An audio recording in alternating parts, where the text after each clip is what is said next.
So I already knew this was going to be a bad idea, but we're outside anyway, just because we've been talking about snow and ice for the last several days. Whew! It's already getting a little nippy. Yeah? We've been talking about snow and ice for the past couple days here in Nashville. So it's only right that you see it for yourself, right? It's on the ground. And you know, today we were in the single digits. I think this morning we were at 0 or 1 degree. So that's always fantastic. Thing is, it's been like this since Sunday, okay? Past few days, Middle Tennessee got several inches of snow. I think the meteorologist said we had about a year's worth of snow that we get here in the area, all in one day. Unfortunately, we just found out that about 6 people lost their lives because of weather-related injuries or weather-related incidents. We don't know the details about what happened with each individual case, but we do know that at least one person died because they were on the top of the roof and they were trying to clear some snow before they fell. Here's the thing, the snow, as pretty as it can be at times, it can also be a hazard. My name is Daryl Turnich. I work for the city of Franklin. On days when most of us would rather keep it in park, people are staying home and staying out of the way. Daryl Turnage's only gear is drive. It's just easier for everybody to stay home until we get it cleaned up. Then they can come out and do what they need to do. But he says this winter storm in particular has been a tough road to plow. We can make it pass down a road. When we get to the other end, turn around and come back. The snowing so hard, it looks like we ain't never done nothing. But we are out here trying, but it just kept snowing. Now that the snow has finally stopped falling, they can use another tool in their toolbox. Laying down salt. Let the salt activate, then if we can come back and plow it like you see the road is now. Still, because the temperatures are so cold, he says it's taking extra trips to start seeing pavement. But it takes 3 to 4 passes, on the road, mainly. Which is why street departments like Franklin are still having to focus on the main highways first. Yeah, we got certain trucks that's dedicated to all the fire halls, the police stations, and the hospital. We make sure that them are really took care of the best we can. I like everything about it. I like my hours, the people. Daryl keeps an upbeat attitude, but that doesn't mean the road is always smooth. Don't worry, boss. The camera still works. We think. It gets monotonous. It gets tiring. You get tired, fatigued. We just get out, walk around the truck, get us something to drink, and we start back after it again. That's all we can do to try to stay caught up. But just knowing he has the ability to help people put their lives back in drive is what keeps him going. It makes you feel good trying to help people. I like helping people anyway.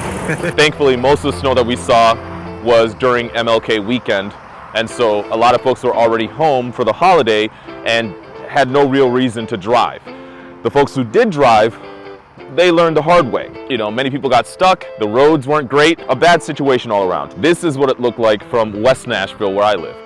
Snow in Nashville, and I'm already over it. Just mind you, this is all in the span of less than 24 hours. Roads are covered, cars are covered, and I don't really know if there's much of a plan, because I know in cities where they expect to get snow, they got street plows, they have schedules for where your car needs to be so they can get to all the streets.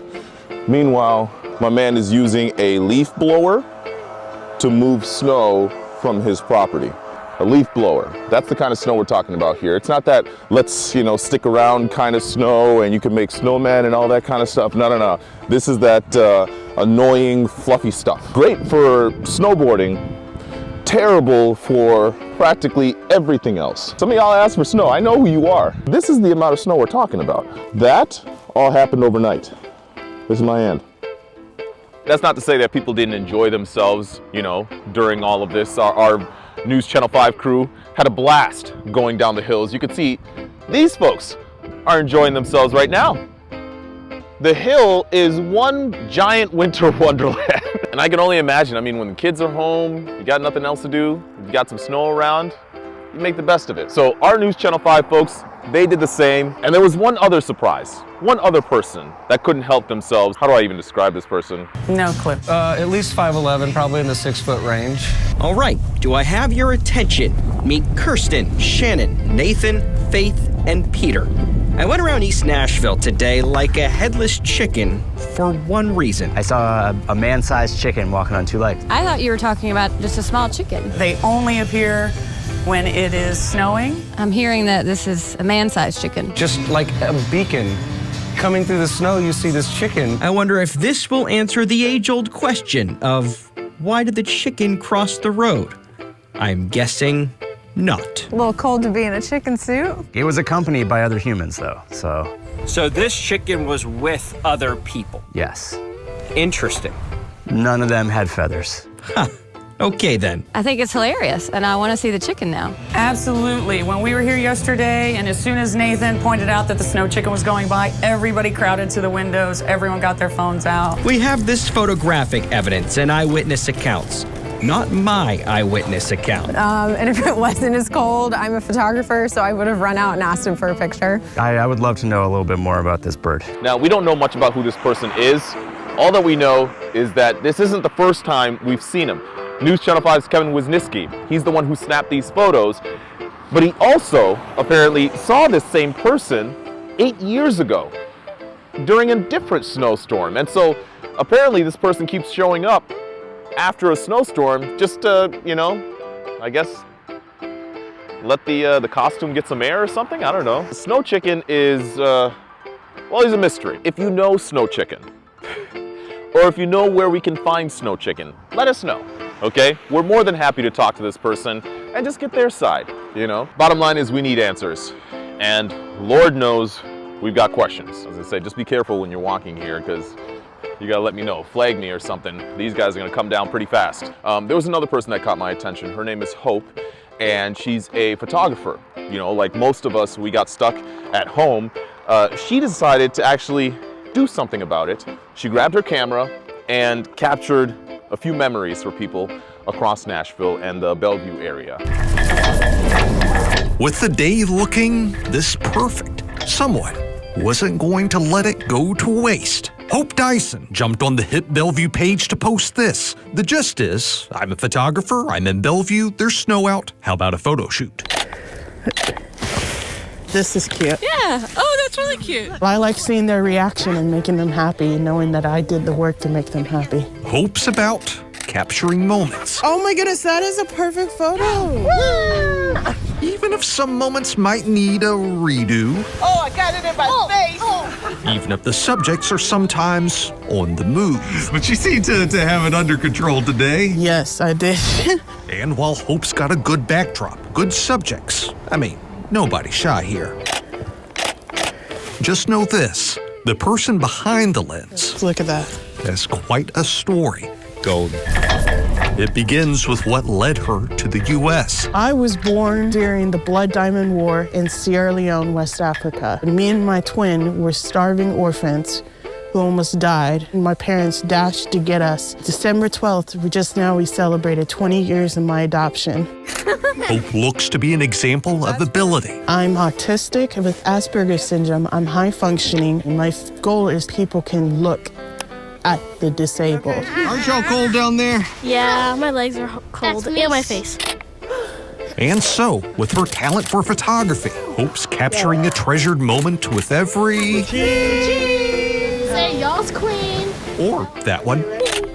Perfect. There's a continuing journey Okay. for the photographer behind today's photo shoot. Just because someone has a disability, we don't judge them. But there are people out there struggling, and I'm wanting to teach them there's more to life.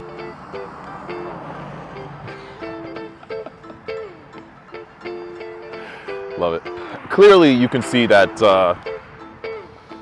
there's still fun to be had, right? People are still enjoying themselves. I'm assuming that a few of these people are still home from work. We're back at the station, but that's another story. Thing is, it wasn't all fun and games because the snow's got to go someplace. We happen to have an opportunity to actually follow one of the folks who was plowing the roads just to get their take on all of this. We had people stuck at the tarmac at the airport for hours at a time. you know, because they were waiting for either the snow to clear up or for other planes to clear the way. Bottom line is, the delay, that was something else altogether. The big issue really focused around de-icing, which is a necessary safety step, but it takes time. You combine that with the flight issues and either frozen or broken equipment that's been reported, it left the airlines scrambling. Our crews met these travelers who flew in from New York and tell us they had to sit on their plane for nearly 6 hours. The pilot felt really bad. He hasn't seen this in 18 years of flying, and it was an American Airlines problem. They ran out of fuel for their de-icing trucks, and so they couldn't de-ice the planes to let people depart or the people get off the plane that just arrived. And the little valve that refilled the de-icing trucks was also frozen over. So then they told us about their second plan to get air stairs. And they borrowed air stairs from United Airlines. And we were the third plane in line that was waiting. So the first plane, they did the air stair thing. And then the tow bar used to move the plane broke. So then they couldn't move on with that plan. So then we were left to wait and not knowing what was coming there. He also called it a comedy of errors. That was the funniest Which was part. Funny. We were all using comedic relief at the end. These folks did praise the crews for doing their best, but they even eventually ran out of water and snacks. The FAA, we know, issued a ground stop at BNA earlier today, but it was lifted just an hour later. You know, the other thing, of course, is that with all these people at home, people are using quite a bit of energy. I think TVA said that Wednesday morning, when we had about like 1 degree average temperature, we set a record at that time for power usage. I think it was like something crazy, like 34,000 megatons. That's how much power we used across the region, which makes sense because I watched a lot of movies on Netflix. I think a lot of people did the same. You know, we were home, that's what we had to do. 34,000 megatons. That's a lot of power. At one point they asked people to kind of conserve energy and everything, but I don't think most people are prepared for 1 degree temperatures outside. And so that meant cranking up the heat, that meant turning on the space heaters, that meant doing all of that and getting cozy in front of Netflix. Of course people were gonna do it. And I'm the crazy guy who has my back to the sledding hill. Someone's just gonna, you know what's gonna happen. It's gonna happen. I had some people who said they weren't quite sure why I told everyone to brush the snow off their cars. I'll explain it now because for some reason it was still a mystery to people. Some of you asked the question, you know, why should we clear off our cars when, you know, the sun could just do its thing? Well, here's the issue. It's simple to get rid of it when it's just fluffy snow. But when the sun takes effect and this thing turns into a giant block of ice, well, you're gonna have issues trying to clear off your car, and that may come at the worst possible time. Take it from the people you hear in these comments who are grateful for the fact that they did this earlier. Just clean it off. I know that later in the week we may get some more you know, ice, but for the time being, let's just get snow out of the way. And just so it's clear, I don't have a problem with snow. Snow for me is like that friend you grew up with that, you know, if you see each other, you'll say hi, but you kind of grew apart from one another. And now, honestly, I don't have to see this person every year. I could do without it. Is it dramatic? Of course. But still, I don't need it in my life. I've been working from home today. I was planning on going into work, but here I am, kind of stuck because the roads are not that great. When you're moving to Nashville from California, it can be an adjustment. Instead of being at Big Bear, where it's snowy and 65 and I'm skiing, it's snowy and it's 7 degrees and I'm not doing anything. Matt Reitmeyer documents the transition on social media. Matt Reitmeyer, New Nashville. Sharing advice other Nashvillians have given him since moving here 5 months ago. Matt Reitmeyer, New Nashville. Just started snowing in Nashville, which can only mean one thing. Everybody's gone to the grocery store. Like how the city pretty much shuts down when several inches of snow falls. Only a Waffle House is going to be open. And I know that those are fun little things about this area, but they're really great. They're great to know. And you have to keep yourself entertained, no matter how silly it may seem. Well, it's a snow day here in Nashville, which means I'm going to try my best to make some milk sandwiches. And for some people, the snow activities are kind of getting old. We're kind of over sledding. It's really cold, so. Yeah, kids love it. So they want to get out, but you run the risk of getting stuck, like this FedEx truck. Back roads are the problem. The main roads are fine. Carrie and John Hillis pulled over to help with whatever they had. Look, I threw out the bugles. That's all I got. This couple only got out of the house to go check on family. They say if you decide to drive, be prepared for anything to happen, and you may need more than just some delicious chips. Ask your fellow neighbor who's been out already. Just make sure you have plenty of salt, test it out before you go out. Matt doesn't regret giving up Cali for Music City, but is hopeful it all melts away soon, before the cabin fever gets too bad. Hasn't been too bad, but I might go nuts in another 24 hours. That said, stay home if you can. Avoid all the mess that we're probably gonna get. And on top of that, when you're at home, trying to stay warm, watch out for the space heaters. You know, we use space heaters everywhere, and next thing you know, that turns it, see, this is what I'm saying. Someone's gonna come right, and I'm watching for my knees. I'm trying to prepare for my knees. Anyway, if you're gonna try and warm up at home and you're gonna use space heaters, just make sure you do so by keeping an eye on these things. What do you think? You gotta, should we? Nah. Although that right there is just adorable. So I can appreciate it when other people are having a good time. Someday, you know. What's the laughing for? She's like, you ain't gotta laugh like that. Oh, someday, you know, someday. Remember, like, follow, share this video. You know, share it with your friends. Give us some feedback. We always want to hear from you. I think that's it. Bye.